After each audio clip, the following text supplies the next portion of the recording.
The morning sun streamed through the tall windows of Kensington Palace as Catherine, Princess of Wales, stood before her full-length mirror. Her reflection showed a woman who had transformed from a shy university student into one of the most watched figures in the world. Today was different from any other day she had experienced since marrying into the royal family. The coronation of King Charles III was just hours away, and the weight of history pressed down on her shoulders like an invisible crown. William emerged from their dressing room, adjusting his ceremonial uniform with practiced precision. The deep navy fabric was adorned with golden threads that caught the light, each decoration telling a story of tradition dating back centuries. He paused when he saw his wife's reflection in the mirror, noting the slight tremor in her hands as she reached for her jewelry box. "Are you ready for this?" he asked softly, his voice carrying the same uncertainty that flickered in her eyes. Catherine turned to face him, a small smile playing at the corners of her mouth. "I don't think anyone can truly be ready for something like this. But we'll face it together, just like we always have." The palace was already buzzing with activity.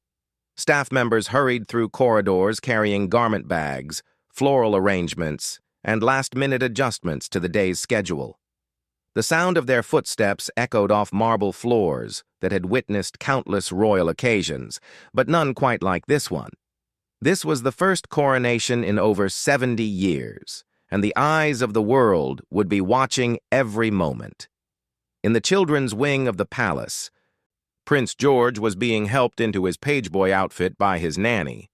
The young prince, now old enough to understand the significance of the day, had been practicing his ceremonial duties for weeks.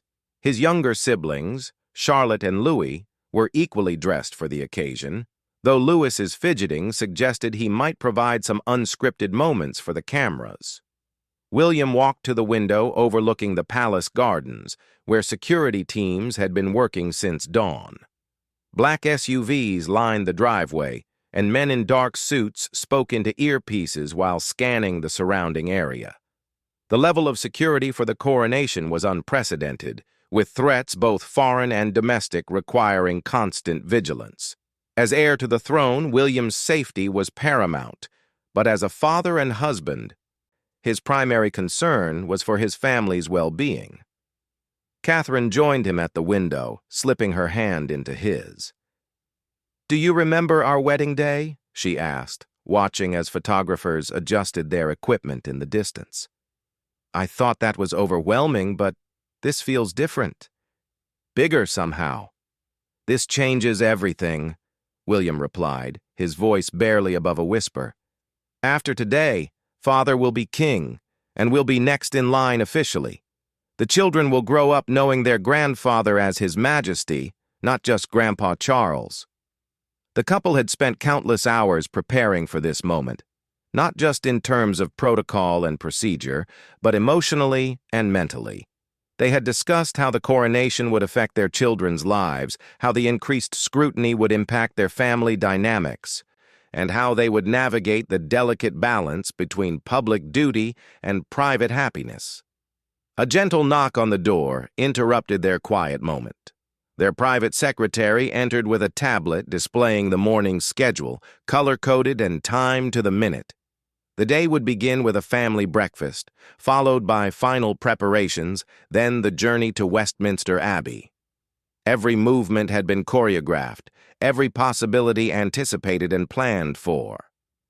"Your Royal Highnesses," the secretary began formally, "the cars will arrive in 2 hours. The Archbishop of Canterbury has confirmed all preparations are complete, and security has given the all-clear for departure." William nodded, but Catherine noticed how his jaw tightened slightly. The pressure of maintaining composure while the world watched was something she understood intimately. Since joining the royal family, she had learned to school her expressions, to smile when cameras appeared, and to never let the public see any cracks in the perfect facade they were expected to maintain. The breakfast room was set with the finest china, but neither William nor Catherine had much appetite. Their children, however, chattered excitedly about the day ahead. George asked detailed questions about the ceremony, while Charlotte wondered if she would be on television. Louis, at his youngest, was more interested in the special breakfast pastries than the historical significance of the occasion. "Will there be lots of people watching, Mama?" Charlotte asked, her eyes wide with curiosity. Catherine smoothed her daughter's hair, choosing her words carefully. "Yes, darling. People from all over the world will be watching to see Grandpa Charles become king. It's a very special day for our family and for the country."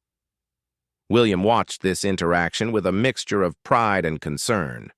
His children were growing up in a fishbowl, their every public appearance scrutinized and analyzed. He remembered his own childhood, the constant awareness that cameras might be watching, the need to always be on his best behavior. He wanted better for his own children, but he also understood that their birthright came with responsibilities that couldn't be escaped. As the family finished breakfast, Catherine excused herself to make final preparations. In her private study, she reviewed her notes one last time. She had spent weeks learning about the historical significance of each element of the coronation ceremony, understanding the symbolism behind every gesture and tradition. As future queen consort, she needed to be prepared to discuss and explain these traditions to the public and media. The study walls were lined with books about royal history, many of them gifts from the late Queen Elizabeth II, who had taken a special interest in Catherine's education about royal protocol. Catherine often felt the presence of her late grandmother-in-law in moments like these, wondering what advice the experienced monarch would have given about navigating such a momentous day. Her phone buzzed with a text message from her sister, Pippa, who was watching the coverage from home with their parents. The message was simple but heartfelt. "We're so proud of you. You've got this." Catherine smiled, feeling a momentary connection to her pre-royal life when family support came without the complications of protocol and public scrutiny. William appeared in the doorway, now fully dressed in his ceremonial regalia. The sight of him in full royal dress still took her breath away sometimes, reminding her of how far they had both traveled from their university days at St. Andrews. He looked every inch the future king, but she could still see traces of the young man who had captured her heart with his shy smile and genuine laugh. "The cars are here," he announced, but made no move to leave. Instead, he walked over to her desk and picked up a framed photo of their family, taken during a private vacation the previous summer. In the picture, they were all laughing, caught in a moment of pure joy without any awareness of cameras or protocol. "After today, moments like this will be even more precious," he said quietly. Catherine stood and straightened his insignia, a gesture that had become automatic over the years of their marriage. "Then we'll make sure to create as many of them as possible." Outside, they could hear the distant sound of crowds gathering along the coronation route. People had been camping out for days to secure the best viewing spots, and the excitement was palpable even from within the palace walls. Street vendors were selling commemorative items, and tourists from around the world had descended on London for this historic occasion. The couple made their way downstairs, where their children were waiting with their security detail.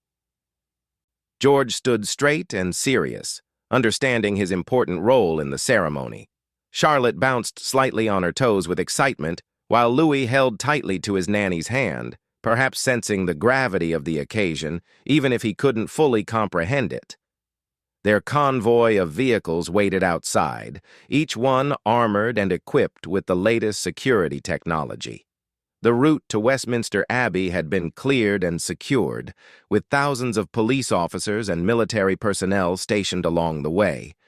Despite all the precautions, there was always an element of risk when the royal family appeared in public, a reality that both William and Catherine had learned to live with. As they settled into their vehicle, Catherine caught a glimpse of herself in the window's reflection. The woman looking back at her was polished and poised, every detail of her appearance carefully considered for its public impact. Her hat was positioned at the perfect angle, her makeup flawless, her expression serene. It was the face she had learned to wear in public, a mask of royal composure that concealed any private doubts or anxieties. The car began to move, and through the tinted windows they could see crowds of people lining the streets. Some waved flags, others held up phones to capture photos, and many simply stood in respectful silence as the royal convoy passed. These were the people they served, the citizens whose support and loyalty made the monarchy relevant in the modern world. William reached over and squeezed Catherine's hand as they approached Westminster Abbey. The ancient building loomed ahead, its Gothic spires reaching toward the sky like fingers pointing to heaven. Inside those hallowed walls, kings and queens had been crowned for nearly 1,000 years, and today, Charles would join that illustrious line of monarchs. The weight of history and the promise of the future converged in this single moment, and both William and Catherine understood that their lives would never be quite the same again. The coronation would mark not just the beginning of a new reign, but a new chapter in their own story as the future King and Queen of England. The massive wooden doors of Westminster Abbey swung open, revealing an interior that took Catherine's breath away, despite having attended rehearsals. 2,000 guests filled the ancient pews, their faces turned expectantly toward the entrance. The guest list read like a who's who of world leaders, celebrities, and dignitaries, each person carefully positioned according to strict protocols that had been refined over months of planning. Catherine's trained eye quickly scanned the congregation, noting familiar faces among the sea of formal attire.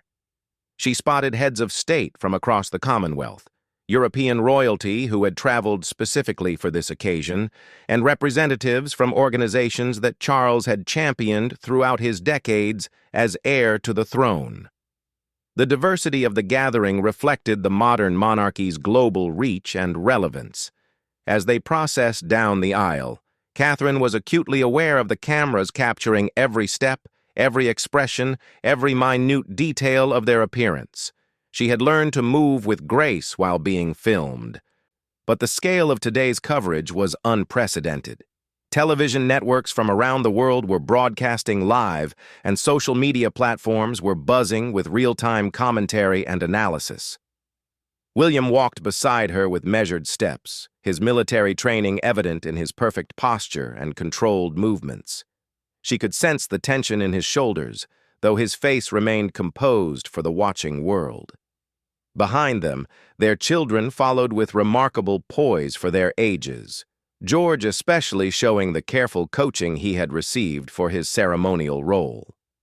The Abbey's acoustics carried the sound of their footsteps across the stone floors, each echo seeming to whisper of the countless royal ceremonies that had taken place within these walls.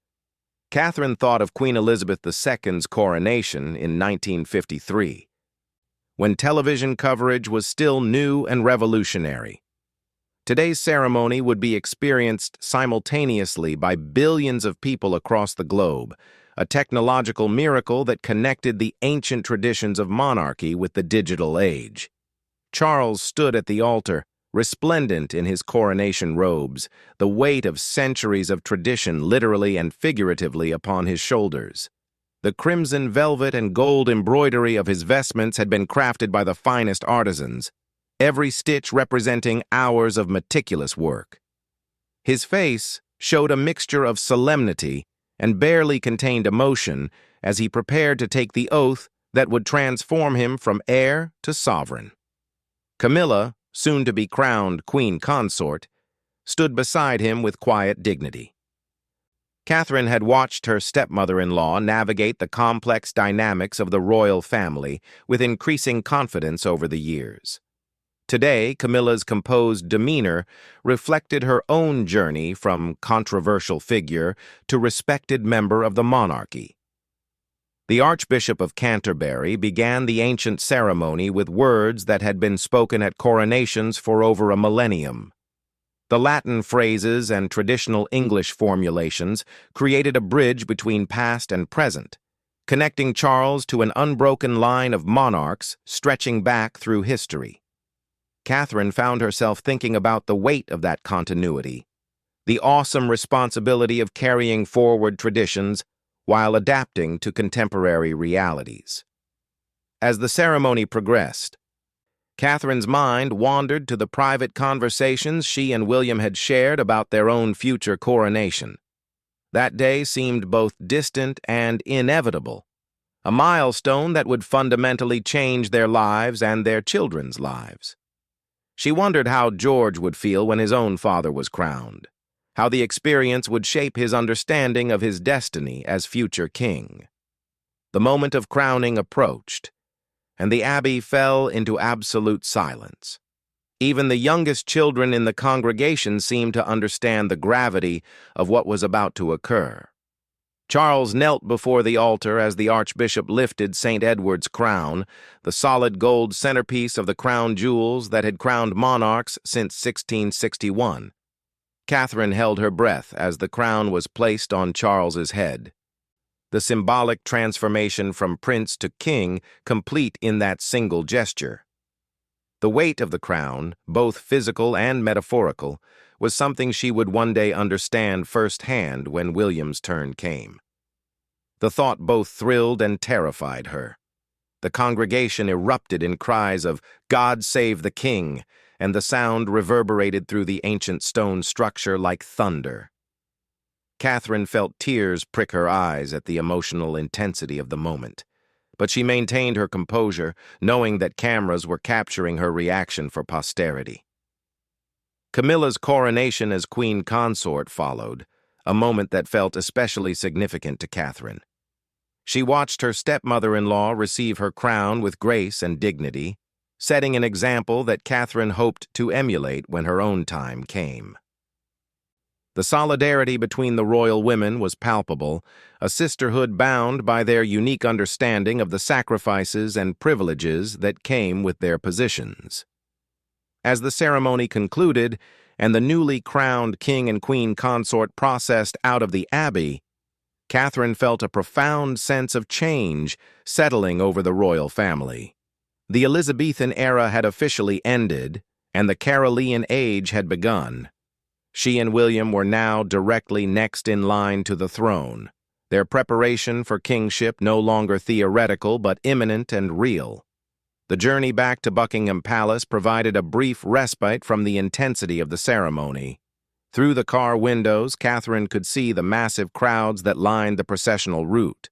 People of all ages waved flags and cheered, many holding homemade signs expressing their support for the new king. The outpouring of public affection was both heartwarming and humbling. Children had been lifted onto shoulders for better views. Elderly people sat in folding chairs along the sidewalks, and tourists from around the world documented every moment with their phones and cameras. The diversity of the crowd reflected modern Britain in all its multicultural complexity, a nation that the monarchy would now serve under Charles's leadership. Back at the palace, the private celebrations began in earnest.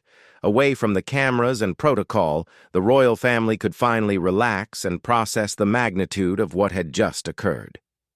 Catherine watched as Charles, still wearing his crown, embraced his grandchildren with tears in his eyes. The contrast between the formal ceremony and this intimate family moment highlighted the dual nature of royal life. William approached his father with a deep bow, a gesture that symbolized the new relationship between them. Charles was no longer simply his father, he was now his sovereign, and William was his heir. The complexity of navigating both family dynamics and constitutional roles was something Catherine had observed throughout her marriage, but today it felt especially poignant. The palace staff had prepared a private luncheon for the family, but the mood was reflective rather than celebratory. Everyone understood that this day marked not just a beginning, but also an ending. The comfortable certainty of Elizabeth II's long reign had given way to the unknown territory of Charles's kingship, with all the challenges and opportunities that would bring. Catherine found herself studying the faces of her children, wondering how they would remember this day in years to come. George's serious expression suggested he understood more than his age might indicate, while Charlotte and Louis seemed more interested in the special treats that had been prepared for the occasion. Their innocence was precious, a reminder that beneath all the ceremony and protocol, they were still just children learning to navigate an extraordinary inheritance. As afternoon turned to evening, preparations began for the evening's state banquet. Catherine retreated to her private apartments to change into her evening attire, a stunning gown that had been designed specifically for this occasion. The deep blue silk complemented the sapphire tiara she would wear, pieces of the royal collection that connected her to generations of queens who had worn them before. Standing once again before her mirror, Catherine reflected on how much had changed since that morning. She was the same woman who had woken up as the Princess of Wales, but the kingdom she would one day help to rule was now under new leadership. The transition had been seamless from a constitutional perspective, but the emotional and psychological impact was still settling in. William joined her as she fastened her earrings, his own formal evening wear immaculate as always. They had attended countless state functions together, but tonight felt different. As the heir and his consort, their every interaction would be scrutinized for signs of how they might rule when their time came. "How do you feel about today?" Catherine asked, meeting his eyes in the mirror. William was quiet for a long moment before responding. "Proud of father, honored by the trust that's been placed in us, and honestly, a bit overwhelmed by what lies ahead." The state banquet brought together dignitaries from around the world, each toast and speech reinforcing the global significance of the day's events. Catherine moved through the reception with practiced ease, engaging in conversations with world leaders and their spouses, while always maintaining the perfect balance of warmth and formality that her role demanded. She watched Charles in his element, clearly energized by his new role, despite the exhaustion that must have been setting in after such an intensive day. His decades of preparation for this moment were evident in how naturally he assumed the mantle of kingship, but Catherine could also see the weight of responsibility in his bearing. The evening concluded with the traditional balcony appearance at Buckingham Palace, where the newly crowned king and queen consort would wave to the crowds gathered in front of the palace. As they prepared to step onto the balcony, Catherine could hear the roar of thousands of people who had waited hours for this moment. The balcony appearance was brief but electric, the crowd's enthusiasm palpable even from their elevated position. Catherine waved alongside William and the children, understanding that this image would be replicated in newspapers and history books for generations to come. They were not just a family sharing a moment of triumph, they were symbols of continuity and stability in an uncertain world. As the day finally drew to a close and the family retreated to their private quarters, Catherine felt the full impact of the coronation settling over her like a heavy cloak. The day had been flawless from a public perspective, but the private emotional journey had been intense and transformative. She was no longer just the wife of a future king. She was the consort of the direct heir to the throne, with all the responsibilities and scrutiny that entailed. The morning after the coronation dawned quiet and gray, a stark contrast to the pageantry and excitement of the previous day. Catherine woke early, her body still processing the emotional intensity of witnessing history unfold. The palace, which had buzzed with activity for weeks leading up to the ceremony, now felt almost eerily peaceful as staff began the massive task of returning everything to normal. William was already awake beside her, staring at the ceiling with the expression she had come to recognize when he was working through complex thoughts. The transformation from yesterday's ceremonial uniforms to simple pajamas somehow made the magnitude of what had occurred feel even more surreal. "I keep thinking about what grandmother would have said about yesterday," he murmured, his voice still thick with sleep. "She would have been so proud of father, but I think she also would have had some very practical advice about what comes next."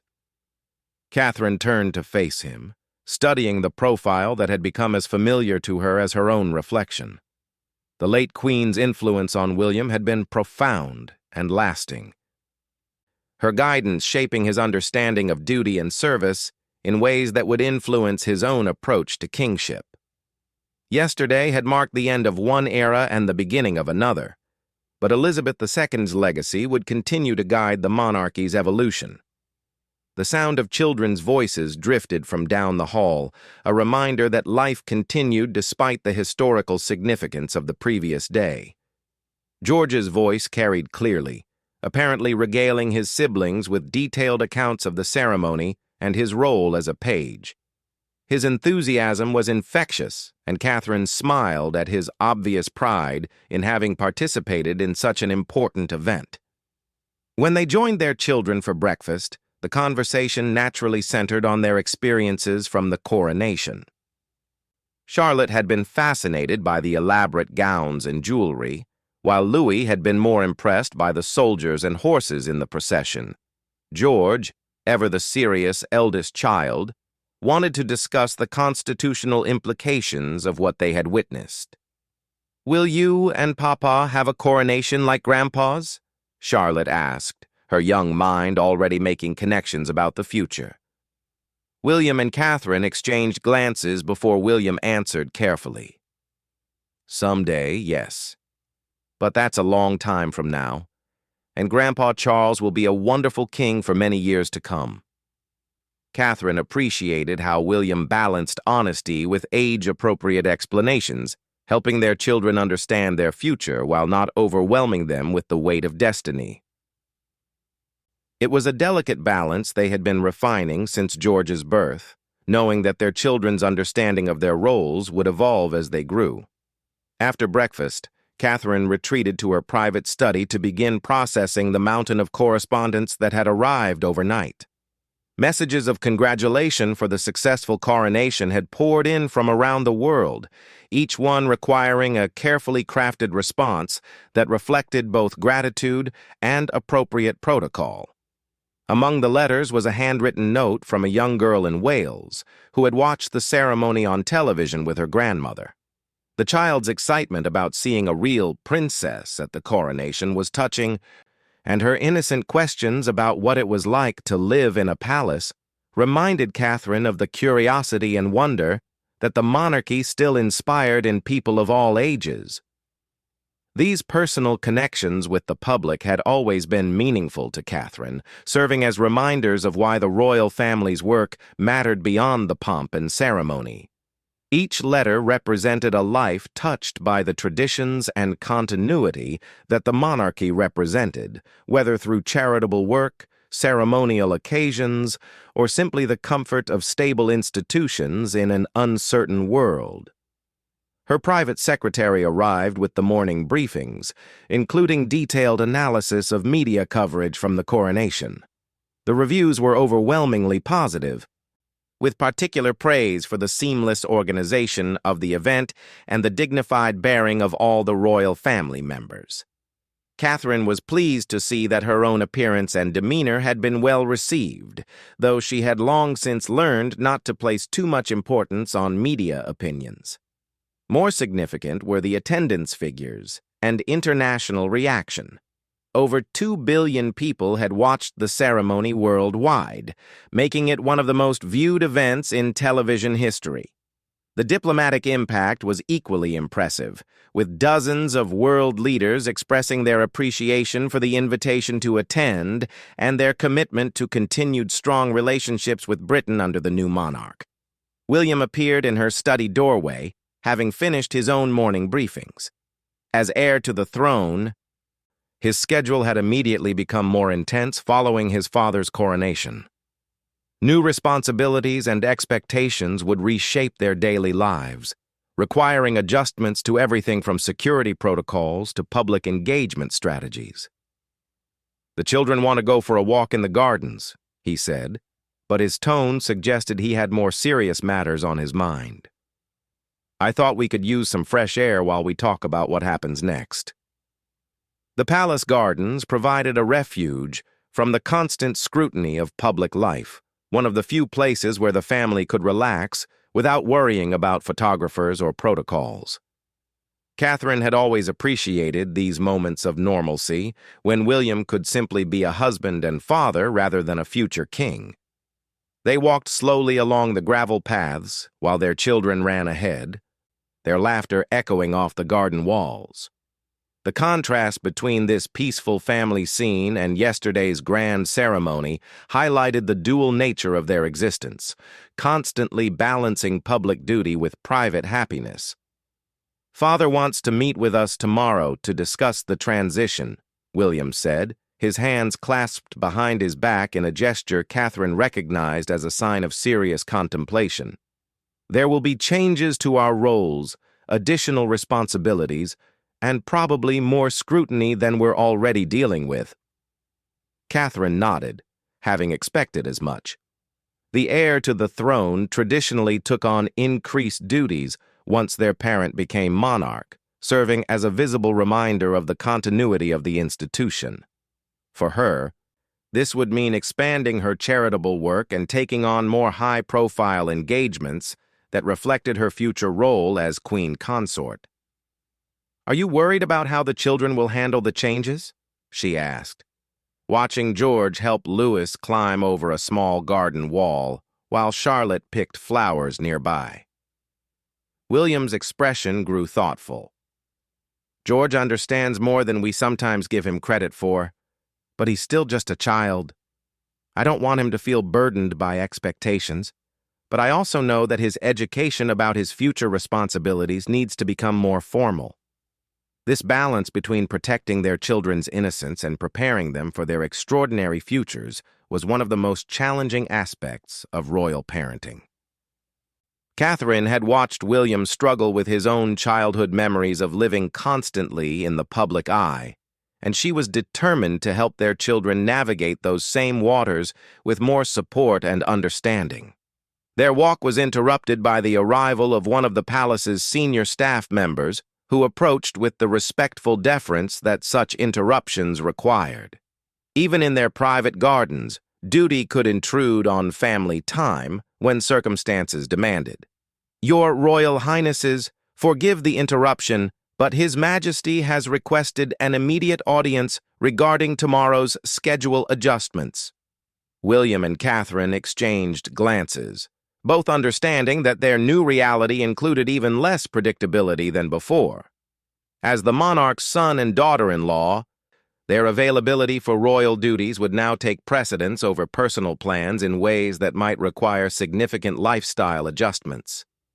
They made their way back to the palace, leaving the children in the care of their nanny for what would clearly be an important conversation about their evolving roles. The corridors they walked through had witnessed countless such discussions over the centuries, as new monarchs and their heirs navigated the complex transition of power and responsibility. Charles, still radiating the energy and purpose that had characterized his coronation day, received them in his private study. The room had already been rearranged to reflect his preferences as king, with photographs and personal items positioned to create a more intimate atmosphere than the formal reception rooms.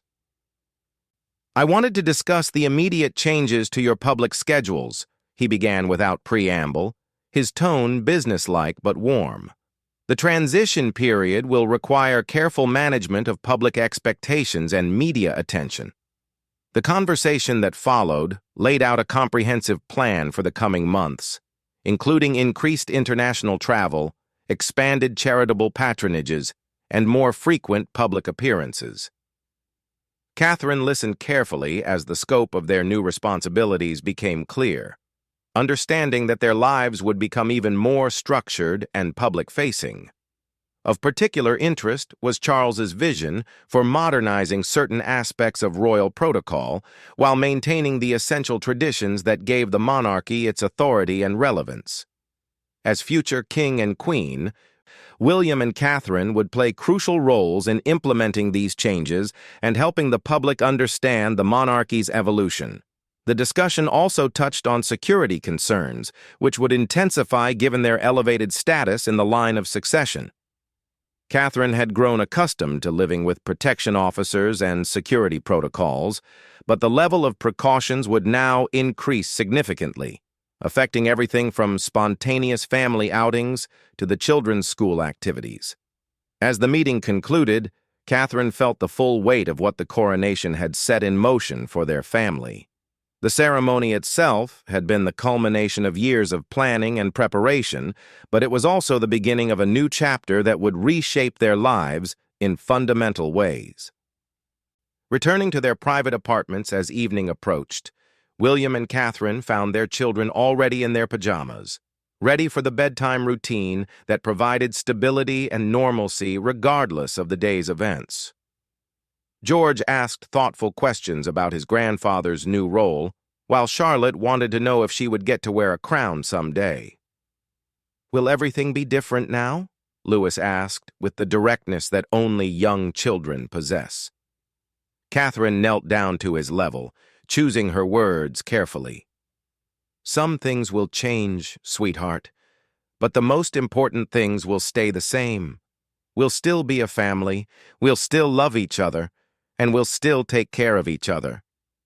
As she tucked her youngest son into bed, Catherine reflected on the profound truth of her words.